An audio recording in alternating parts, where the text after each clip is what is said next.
So hello everyone, this is Javiera for javiejando.com and I'm today with Amara Samata. Hi Amara. Hi.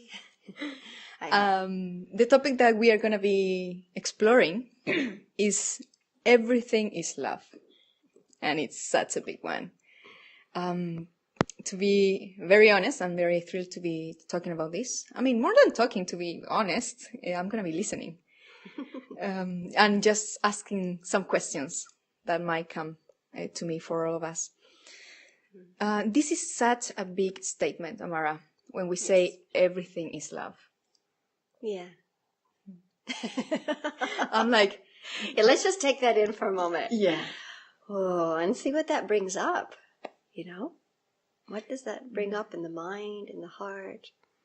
Because the mind will start to race and say, but wait a minute.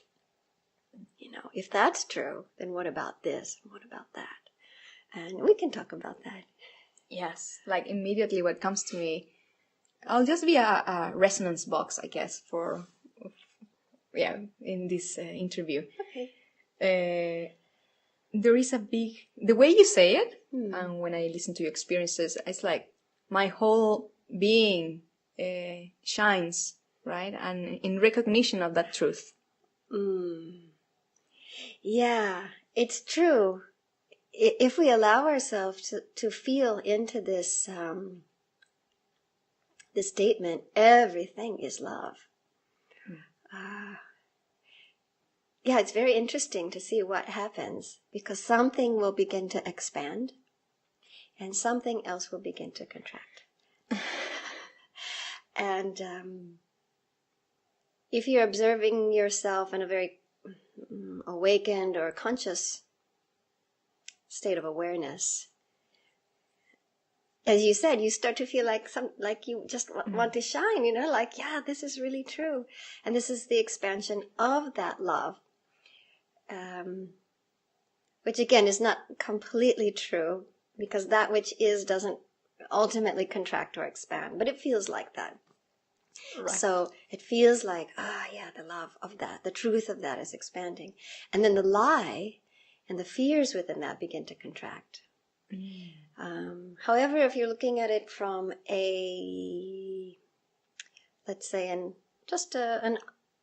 a less aware state of mind, or less conscious, then it could possibly provoke the expansion of fear and the contraction of what seems to be love or trust. And that's okay too. It's really fun to explore both of those reactions and to see what they're pointing to. Ultimately, they lead to the same place. And which would be... which would be back to the inevitable truth that everything is love. Yeah. So let me dig into this a little bit. So on one hand, I was saying that when listening to you and everything, I feel this expansion. And I just want to clarify that you can read this statement on a book and you won't feel that resonance. But when it comes from someone who has experienced that and who has seen it, this is my experience talking, there is something in myself that can recognize that vibration, right? So, but another part of me jumps out, and it's the part that questions. It's like, my body knows this is true. My mind cannot embrace it somehow. So I'd like to talk about that. Okay. So, what would be the question that arises out of... how is it possible that everything is love? Okay. And when you say, let's start with that one. How is it possible? Well, so there's a better question in there. Because the how is really kind of a infinite. You're right. It's not the best question ever. It's there's an infinite way in which that it is possible. That's really kind of the best answer to that. Which makes it seem, ironically, to be possible and not possible for that to be true at the same time. So that's really the how. It's going to show up in all kinds of ways. Why is it possible? is maybe getting a little bit closer to the truth. And the reason why it's possible that everything is love. This goes back to what is spoken about our true nature. If you've had the experience, and of course we're talking about something that's very hard to explain in words. Words by, maybe I've mentioned this before, but words by their very, have been created in a field of separation. You know, when you say one thing, there's everything that it doesn't mean. Right. So we're using these limited tools to express the unlimited experience. So we're never going to quite nail it down, but, you know, we can get as close as we can. So when one has experienced what I call true nature, or 0 point, or emptiness, as it has been called, it's like the, I think they also call it the vortex, or the center of the toroidal field, you know. It is that allows everything else to be. Everything, positive, negative, and neutral. And that is where we have come from. It is what we are. It is what we were. It is what we will be. It's embedded in everything. It's the nothing that's in the everything. And that nature of that, kind of that paradox between us being both nothing and everything, that's the field of love I'm talking about. And that field of love, we could maybe more clearly call that unconditional love or eternal love. Then we have infinite possibility out of this 0 point experience that can show up in all these ways in which love seems to be limited.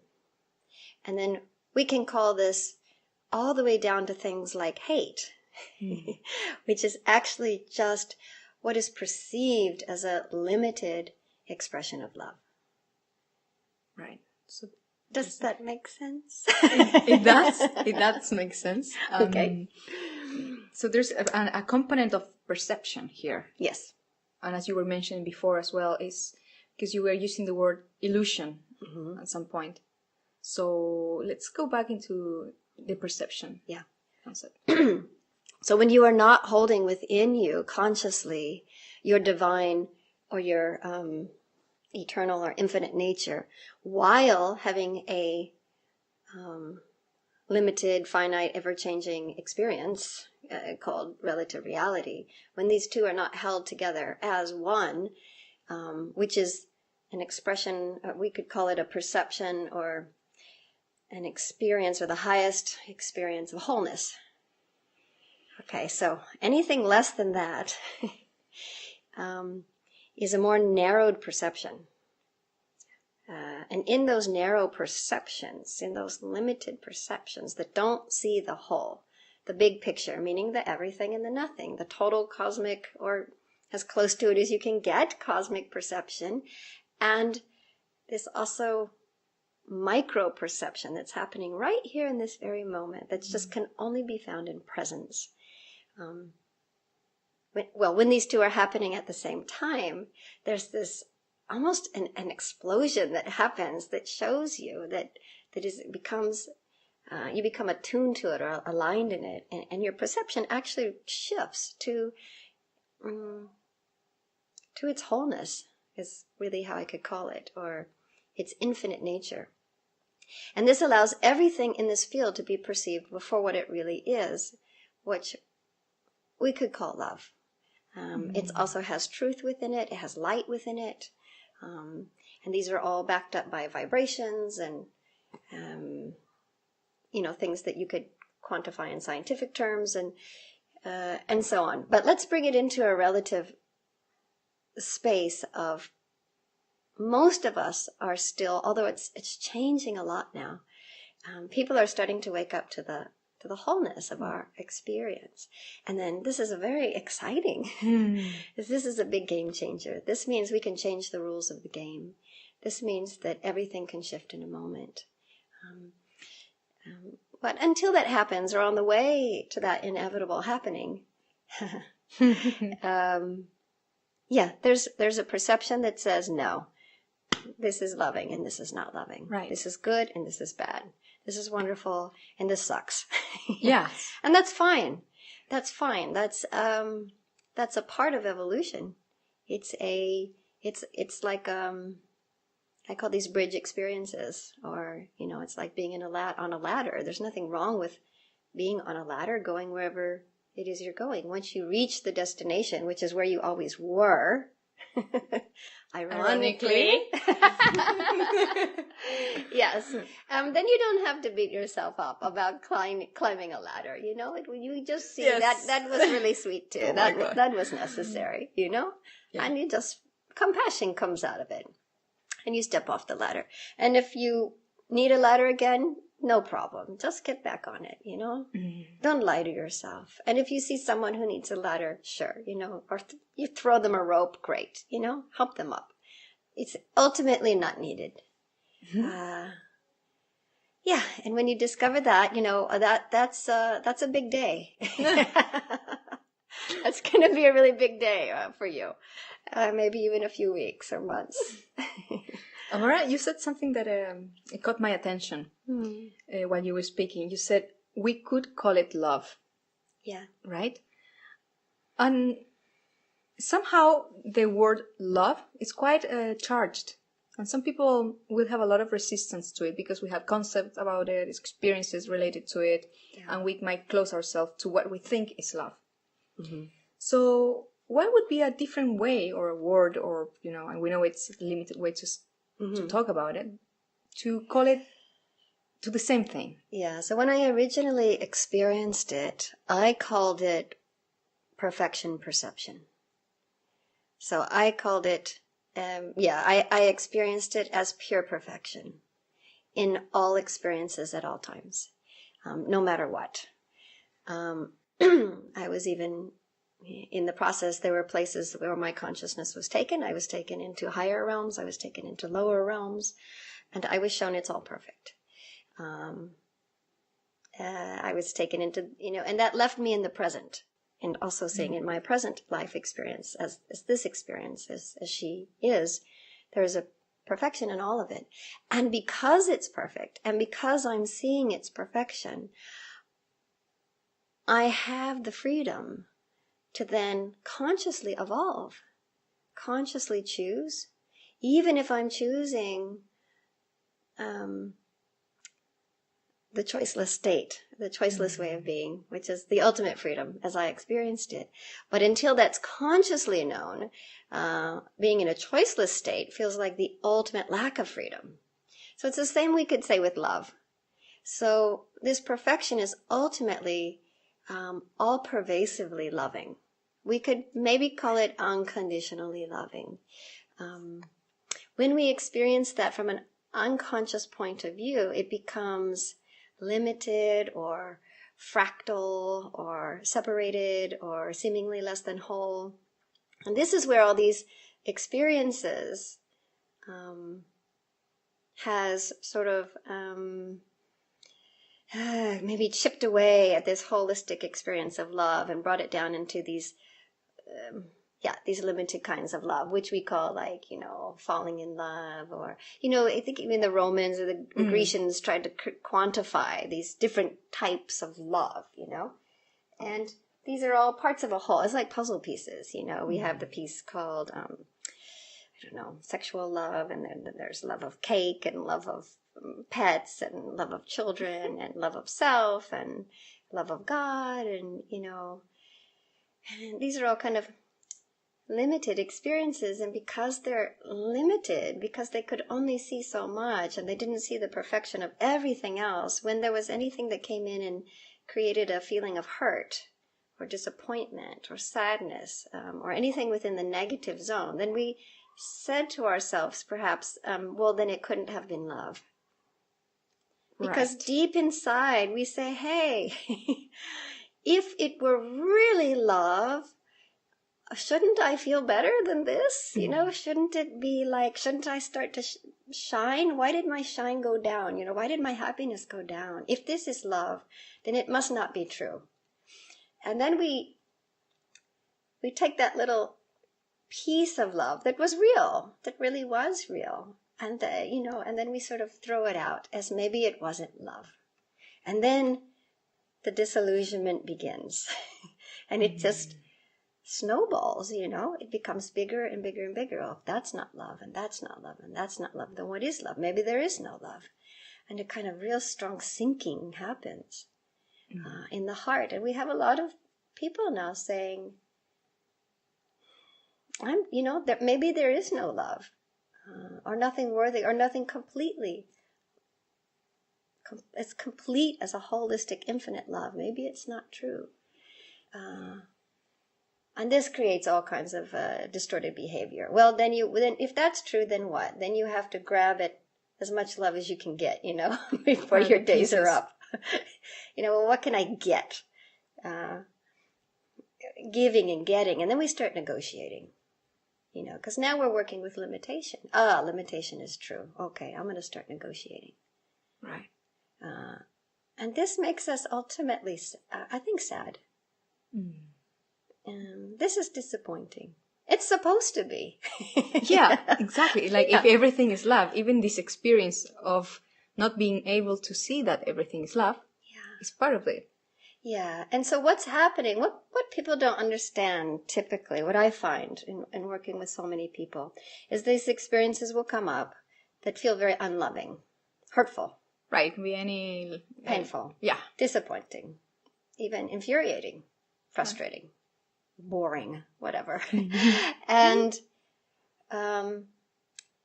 what that experience is trying to do is it's actually looking to be healed. Meaning it's looking to be recognized for its limitations so that the wholeness can come back to the self. The true nature of that experience can sort of blossom. So, for example, someone, for example, that has been raped. Yes. Right? Yes. It's a very extreme experience. Yeah. How is that also love? Okay, so somebody who is experiencing, when the illusion or when the flirtation with, if somebody's experimenting in their soul's journey with what is not love, can I find something that's not love? And some people are quite diligent in their research. And so they will bring to them a pretty strong experience that tries to say, see, there is no love. And when it has come to that degree where you've denied the truth within yourself for so long, sometimes the universe will just say, okay, let's give a really big experience of what seems to be the lack of love. Because these are the experiences that wake us up.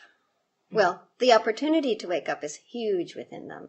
When we have nervous breakdowns, when we become attacked, when we become imprisoned, when injustice rises, there's a massive opportunity to embrace the wholeness and the perfection of love. How do you take that opportunity? Yeah. So what typically happens is you just can't take it anymore. Denying the opportunity in that moment just becomes not worth it. There's no more options. Even death isn't an option. Depression, death, suicide, it doesn't work. You've tried it and you know it, and here you are again, and something in you says, wait a minute, I've been here before. Right. What is it that's meant to happen in this moment? Why does this keep showing up? Why is this happening to me again? And this is where I've developed a very, very simple system to look at the truth of this moment. What is it trying to tell me in its extremely negative way, which I'm not liking very much. Right, exactly. Which I don't want, but wait a minute.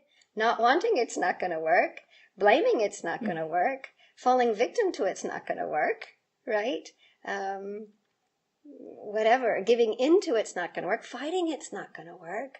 what's going to work? And I've mentioned it before, there's a beautiful example. I must get her name. I don't know her name. But there's an Australian woman who's a spiritual teacher who woke up during rape. And she realized that what was happening to her in that moment was the opportunity to wake up to the love that is ever present all the time, even in a rape.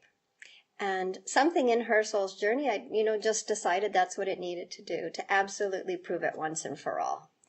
And in the middle of her rape, where she was actually being attacked in a way that was to be left for dead, so it was quite a violent rape, she said that she looked in his eyes, and with her heart and her mind, she just opened up her heart, and she decided to love him. And at that moment, anyone who has experienced an awakening will see that when we actually step into this opportunity 100%, not with our minds, not in a let me think about this. Let me think about opening my heart to this fella. What would it be like if I did open my heart to this fella? Not that, but actually doing it. Emotionally, mentally, spiritually, physically, vibrationally. Everything changes in that moment. And that's the moment he stopped and he said, oh my God, I'm killing an angel. And he called the police and he ran away and he let her go. And she lived. And apparently she doesn't have a scar on her body from that day. And she realized whatever it was she was willing to realize. And many teachers have said that waking up, one of them says bringing love to the darkest places is one of the most amazing experiences a human being can have. I wouldn't even say it's bringing love. I would just say it's acknowledging the love that was always there. Even the love that says, I am now in this field of universal love that exists in the toroidal, within it, in all aspects of it and beyond it. I am now going to give you the opportunity to wake up in the darkest of places. And then it takes a huge amount of trust, because what could happen? Oh, anything could happen. You could lose your body. You could lose your mind. You could, what feels like, break your heart. So you have to go past these fears that says, I can love a lot of things, but I can't love this. I'm not going to love that. Now, that doesn't mean that we condone. There's a very big difference between condoning something and saying it's fine, right, letting it happen, because that's not loving. That might not be what That's a fine line, right? Yeah, on a relative level, we would say, oh, that's not the most loving thing I can do, So it's not that there's something that's not love, but there can be, for a while, a resistance to it that calls it something else. This is, in essence, a lie. But this will teach us a lot, We can fight against things, This will teach us a lot. Eventually, it's a surrender. And this is far more powerful. Because out of this surrender, there will be a natural, spontaneous, occurring discernment that arises and says, oh, I know what to do. I know what to do in this moment. And it may be, run from my life. It may be fight back. It may be saying I love you. But you'll know. It may be rescuing the person that needs no rescuing in the ultimate sense. There's many, many things. But typically in the middle area of human experience, we usually find this, where these lessons are going to come up is within our personal relationships. So like when we have a fight with a boyfriend or a mother or a child or something, this is where it's the most beneficial, I think now, for our human experience, is to look at, wow, what is this fight revealing? What is the limitation of love that I'm perceiving that's causing this to even come at me? My partner put me down at a dinner party. Right. I'm disappointed. They called me out in front of everyone and put me down. What's really happening here? And you can choose to say, they don't love me. you know. They're not a team player. They're not on my side. This isn't love, you know. It doesn't mean that ultimately you may want to move over to a partner that's more in alignment with how you like to do things. But something in there needed to be called out because it happened. And something wants to be understood. Something wants to be further loved. From your side and from their side. Now you can just take responsibility from your side. You know, so you can only, if you have a willing partner that will say, let's look at what your part in that was. Why did you actually do that? Oh, because actually I may find, your partner may find, I don't trust you. And so I call you out and to prove that you're untrustworthy in front of everyone, so I can prove to myself that you're untrustworthy, because that makes me feel protected. Right. Yeah. Yeah, now we're going to like the mechanisms yes. of why we do what we do. Yeah. Amara, without having to have such a huge, impactful experience of, like, for example, being raped, yeah. How can we realize that everything is love? I think first there needs to be a commitment towards either a conscious or an unconscious commitment that is starting to gain momentum within you, or has been a momentum within you for a long time, or it could have just started. But there needs to be a commitment to truth, which means also a commitment to love. They're one and the same ultimately. So before we, you can move in that direction of seeking that which already is. I love the way you put it. Something has to say, I really want to know, or I've had enough, or, you know what is the truth? It could just be something triggers you in a moment and says, hey, I never even thought about this before, but in this moment, I want to know what's going on here, and then there needs to be, in that commitment, a courage. It's funny, but what comes to me is that if, for example, for the listeners that might be listening to this interview, and there is a wish, a desire inside that says, I would really like to see, to experience that everything is love. How can I do that? Okay, so, whenever you're going for the positive, let's just call it the positive. Everything is love. Let's call that the positive, yeah? There's a neutral and a negative aspect to learning and to experience. This is kind of the fundamental trinity that's happening within our fields. But so when you just look at all the ways in which you're not loving. You're seeming to repress the love or deny the love. That's all you have to do. You don't have to look for the love. It's not findable. It's not in some place that it's not. It's like looking for the air. Where do I find the air that I need to breathe? Where is it? Where is it? I'm going to go looking for it. All you have to do is just look at all the ways you're not breathing. All the ways you're limiting breath. All the ways that you're choking yourself. Take your hands off your throat. Remove, the mask. And then deep breath will just happen. It's right there. It's actually not that hard. We have conditioned ourselves to put up with the experience of limitation for so long that it feels normal. Right. We are used to living a drained experience, a taxing experience. We think it's natural to live in a taxed state of being. We call it stress. It's become the way of the world. It's just stress. Stress is not natural. It never has been. So if you want to know, how can I perceive the perfection of all life? Look at all the ways that you deny it. This will show up in experiences that, so first of all, you have your emotional system. which is a guidance system for truth. If your emotional system is not working so well, if it's been denied or shut down, you need to spruce it up a little bit, give it some attention, get it running like an old car, figure out what you need to do to get the motor running again. You should be able, well, should is a strong word, but we'll say that you could be able to feel your feelings.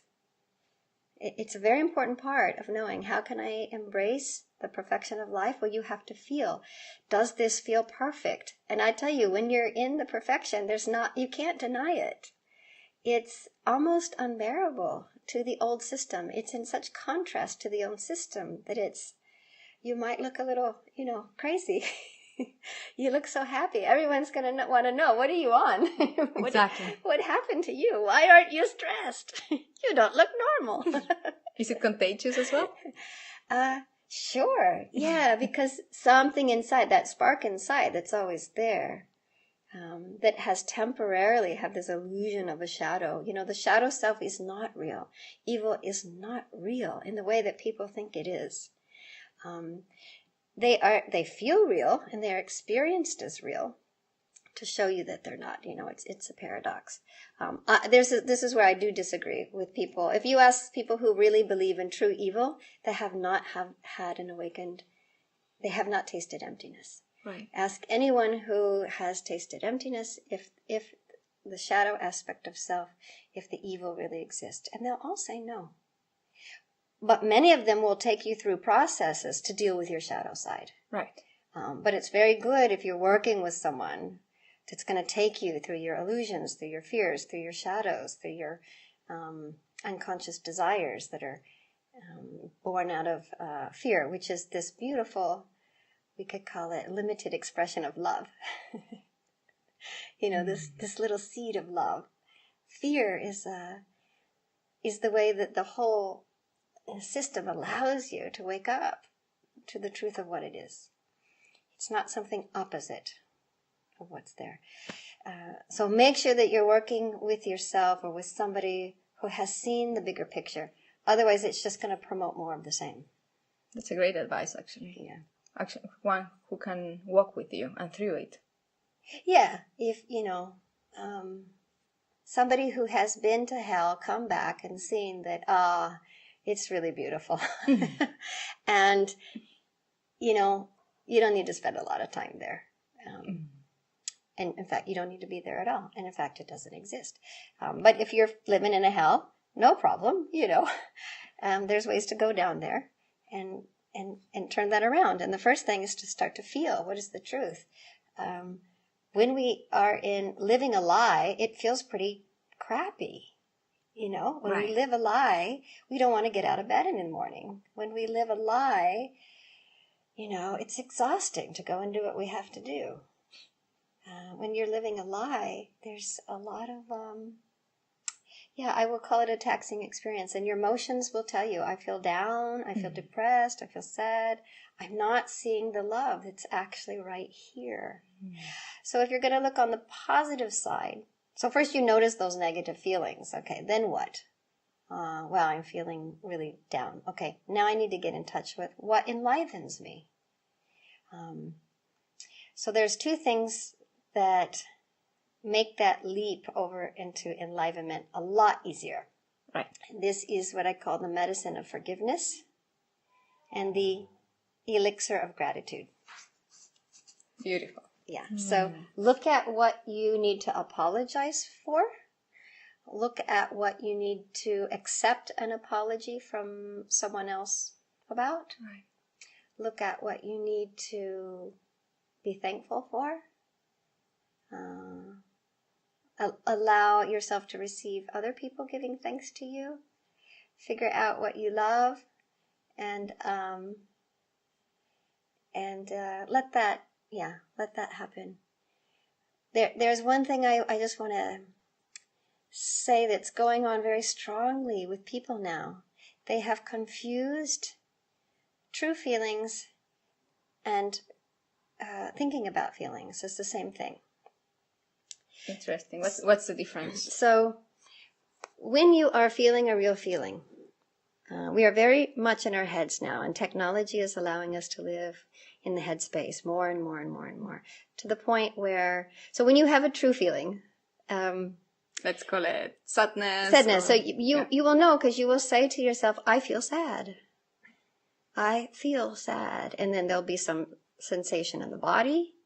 There'll be, we could call it tears. We could say you're hunched over. We could say your pit of your stomach hurts. I feel sad. And it's a visceral experience. It has a pain that comes with it. In the mind, in the heart, in the spirit, in the energy field, wherever it is. What most people do when you ask them, how do you feel? They'll say, I feel like I'm sad. I feel like my life is kind of sad.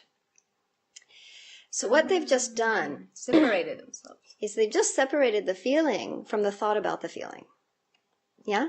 Yeah. And we even have emoticons now, these little symbols of our feelings, as if they were actual feelings. And we say, I'm happy for you, here's a smiley face. And we're thinking about our happiness for that person, but we're not feeling it. Mm-hmm. We're just typing away, and we're thinking, I'm really happy for them. Click, smiley face, and that's happiness. That's not happiness. That's a concept about happiness. And concepts are, living according to concepts instead of the real deal is a very, I'll call it a really dangerous experience. I just want to add something before I ask you, why is it a dangerous experience? Mm-hmm.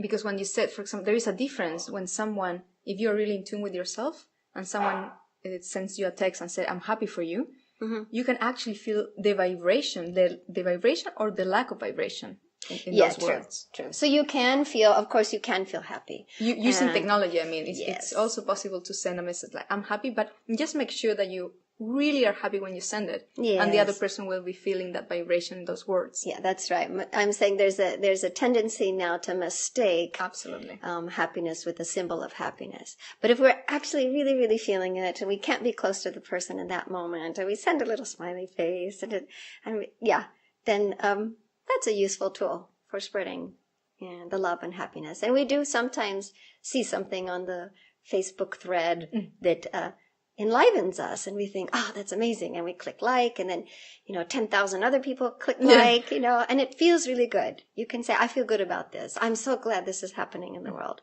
I'm part of this cause. I like that. Yeah. Now we have a good feeling.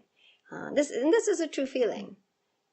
So just watch when you speak to yourself and you speak to others and you ask them how they feel, and watch for how we separate it. You can always tell they'll use the word like. Yeah, I feel like this is a problem in my life because of that. That's a thought. So what's the danger that happens when you separate yourself from really feeling it, like I am sad, or I feel like I am sad? Yeah, the danger is that you can't tell anymore what you actually feel. And if you can't tell anymore what you actually feel, you only have a concept about what you feel. Then several things could happen. You may lose the desire or the drive to do anything about your negative feelings because you won't even be able to really recognize them. It can just be like there's something wrong and I don't really know what it is. And then you'll keep going back to the mind to figure out, well, what is it? What is it? And we can use the mind to figure out the truth. That's also useful. But we need the support of the feelings in there as well. Same with your intuition. If your feelings are blocked or your intuition is blocked, and this is typically because there's too much emphasis on figuring things out with the mind, which is a great part of the system, but it's become like all we use, then it's really hard to know where to go. There are many things that come to me right now. Okay. When you are in a state that you understand and embody that everything is love, do you get to understand as well why things happen, or do you just accept them? It's like there is no need to understand the why anymore. In my experience, it's both. I have a system that likes to know why and is able to see why. It seems to be a satisfying experience. I also know that if I rely too heavily on that why, there will be a consequence to that. So it's like I need to seem to know just enough why to make it okay so that I can let it go. Yeah. So there are these experiences where it suddenly just dawns on you that everything is completely divine, perfect, and in right order, even in its wrong orderness. And then out of that, you can just live in alliance with this perfection. That would be kind of what we call maybe a really strong, almost full awakening. And there's a lot that happens after awakening that is the abiding process. And this is the kind of going back and forth between, ooh, it seems like a big mess. Oh, wait a minute, it's perfect. Oh, I'm seeing a mess here. And knowing that it's perfect. And so this is the dance, and this is where we start to evolve in this really beautiful way if we let it happen. I'm able to see a lot of why. I know other teachers that don't see why at all. I don't think it really matters, unless it matters to you. If it really does matter, it's like, if a loved one dies and you just want to know why, what happened. A lot of people can't rest until they find out what happened. And then now I can be at peace. At least I know why. That's still not the true why, There's more. There's an infinite number of whys behind it. And if you follow them all, if you're very curious, you can follow them all. And they all go back to the original point of what we call separation from source in an unconscious way. That's the why of everything. So some people, I think, touch on that and they go, great, got it. Is it in an unconscious way? Or could it have been in a conscious way? It could have been in a conscious way, yes. I'm curious, yeah. Absolutely. And then it's not actual separation at all because it's still there, and it always was. There never was a separation. It's the illusion of this separation that took place, stepping out of the void. When we step out of the void into the all, retaining both at the same time, this is awakeness. This is the totality of experience that is our birthright, actually. It's our highest capacity in human form to maintain that infinite identity with the limited identity at the same time. This is really getting into the masterful experience of human existence. Yeah? On a very human level, in a very day-to-day basis, you have to decide, am I interested in knowing the truth? Am I interested in embracing love? And am I truly interested in being free? Or would I rather stay in denial? Would I rather feel right?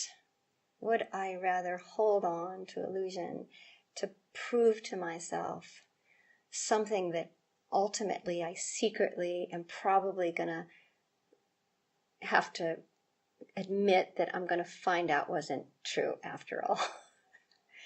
How long are you going to play that game? I don't care how long you play it. You can play it as long as you want. It's not a sustainable solution, so at some point it will come to an end. That game cannot be played infinitely.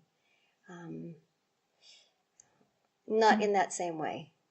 The game evolves, it expands, it is an infinite system, but in this evolution, there are things that must fall away. Things that are not sustainable have to. That's good news. It's very good news, because you will inevitably end up back at the truth. And then, of course, you'll be so glad that you couldn't fight for the lie, that it didn't really protect you, that it didn't make life any better. For a little bit, on the ladder, with the rope, for a little bit, it was great. And Amara,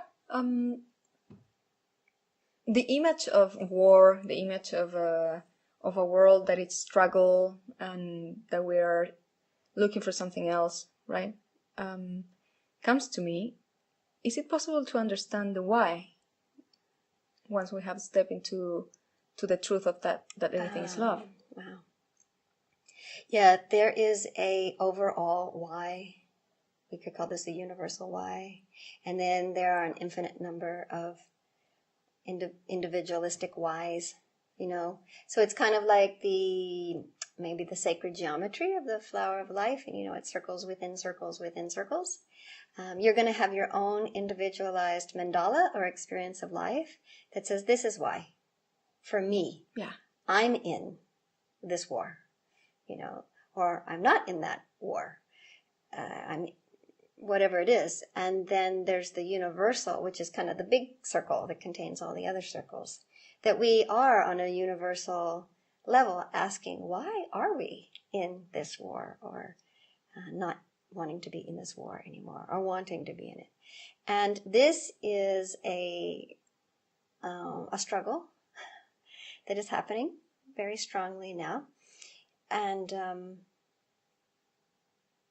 this is why there's many talks about a split or two earths coming about. It feels as if these two things cannot exist at the same time. At some point, something has to break, and we have to, fully embrace the war until we can't take it anymore, and then allow ourselves to emerge out of that. Or we say we already can't take it anymore, and we fully embrace the non-warring planet, and we let that start to unfold. Either way, it ends up back in the same place. So even if we completely, destroy the earth and all the beings on it, there's a void and emptiness of which that whole experience returns back to. And then there's a creation out of that. And there's an infinite number of creations, with all the infinite number of consciousnesses, seemingly, that had an experience that then creates other worlds, and so on and so forth. It gets very complicated. Eventually the mind can't take it anymore. But at the core of it, it's very simple. Those universal struggles are built within the individual struggle. What you're at war with or not at war with anymore is going to influence your reality and the total reality. And you know what? If you embrace the perfection of all things, and the realm that you're in is not, at some point, something has to go. You can't stay in that sphere forever. Unless you consciously choose, as, say, a bodhisattva, decide to come back into a field in which seems to not hold that vibration anymore, and you seem to be the only one who's like shining and everyone else is warring. And there are bodhisattvas that come in and they will say, I'll step into that field and I'll wake up within that, and I'll help that, because I know it's not true. Right. I know this is all love. There's nothing I'm not stepping into that's not love. But even within that, there are shifts that happen. So if you have, if you can see the love of the abuse that has happened to you on small ways and big ways, you can forgive it, you can thank it, and you can set it free. You can't stay in the vibration of that abuse anymore. It's not possible. So the abusive person, which you were creating, from your own feeling there was something other than love, that person has to go. So they either transform and they say, oh my God, I'm so sorry, I'm going to change, and they do, or they go find somebody else. Amara, people that practice love, and they are very committed to only good actions, right? Yeah. And they will love everything, and they will sometimes even fall into allow mistreat, right? Because they are committed to love. So what is the misunderstanding there? Yeah, the misunderstanding is that there's something that's not love. And this is why we have that phrase, something like, all good intentions, good intentions pave the way to hell, or something like that. Because people who are, they are attached to the positive. They are negating the love of the negative. And then they actually, ironically, end up attracting it for themselves and others. Right. So it doesn't mean you have to live a negative life. This is what people need to get. It means that by understanding both, you can end up in the place beyond, or the place we might call in the middle. This is the middle way. This is the place beyond. This is the place that is embracing of both and neither. And it flows into beautiful places. There's no doubt about it, And if it flows into an ugly place, that's still okay. So you're not going to complain anyway. But it tends to flow into beautiful, amazing, expanded, transcendent experiences, places, ways of being. It's what it is. If you've been living in a lot of negativity and you want to go and experience the positive or use the positive or go to the positive for a while, this is a temporary strategy that is going to bring some benefit. But if you keep holding on to it, eventually the negativity will come back around. And you'll still have to face it. You'll still have to love it. Yeah. And then it can be let go of. And then we don't need it. So, if we all just put down the weapons and we all just, confess our sins and confess our love and let the chips fall wherever they fall and love whatever that is and pick up the pieces and start going from there, it turns around really quickly. Right. And then everything is love. Imagine a planet in which everybody knows everything is love in a very conscious, responsible way. An embodied way. In a really embodied way. And not in a way that says, oh, well, everything's love, so I can do whatever I want. I can steal and war and rape. And this is actually at the seed, at the fundamental heart of the we'll call it the negative embracing lineages on this planet, is that they do know everything is love. These are the very dark forces on the planet. They do know everything is love. They have the wisdom.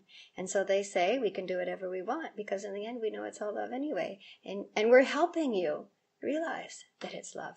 And this is also true. But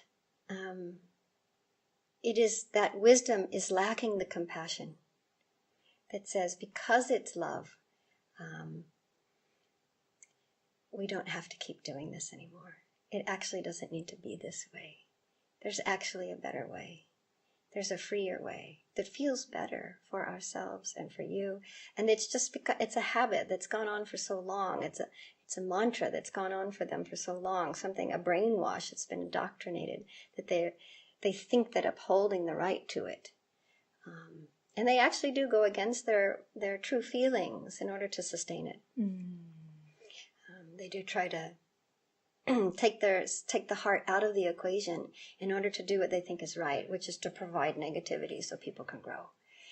Right. When you bring the heart back into it, that says, you know what? This just is wrong. It feels bad. Yeah, it feels really bad. And even if I've been told that this bad is good, I'm going to have to start breaking that down and looking at that.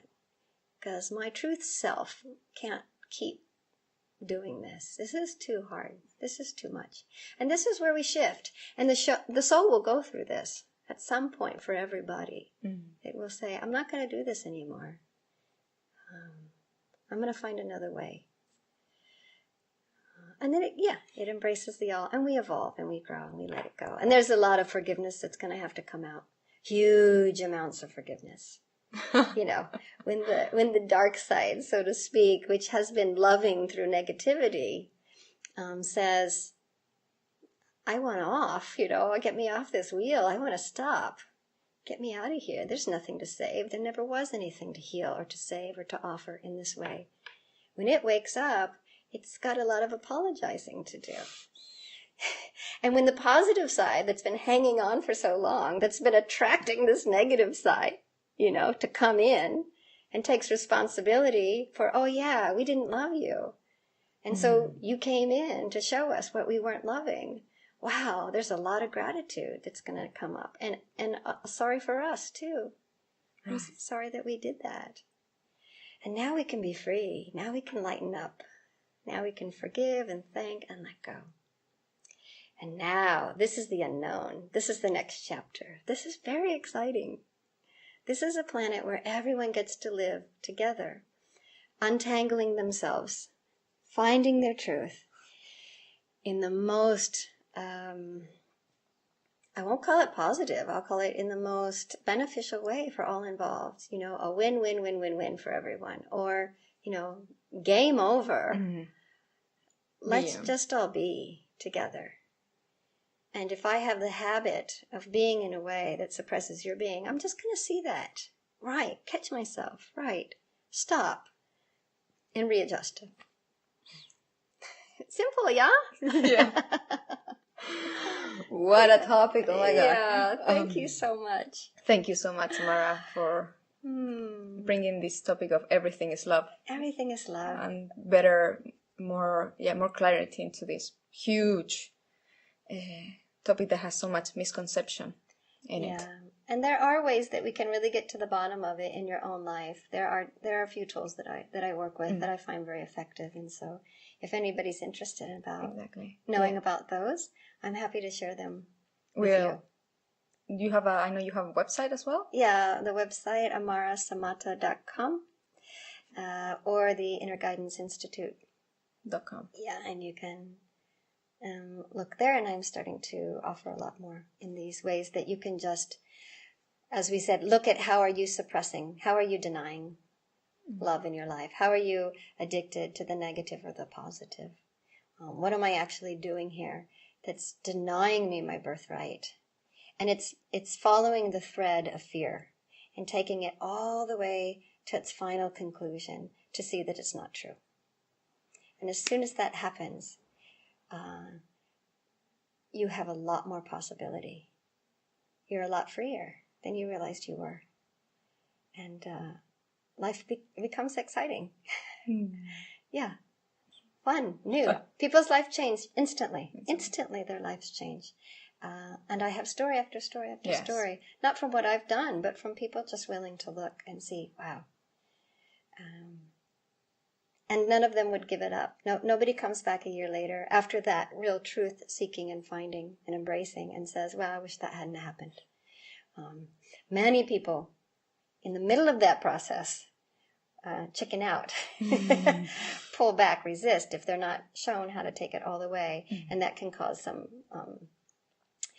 challenges. Yes.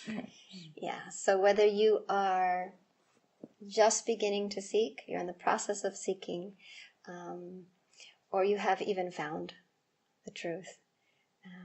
I'm interested in those three categories primarily. If you like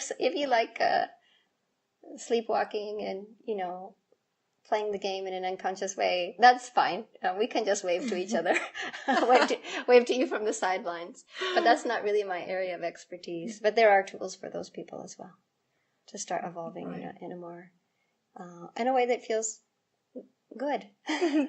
It's what I call for you is like a spiritual accelerator. Yes, okay, a revealer, and just a revealer of what's already there. Thank you so much, Mara. Thank you.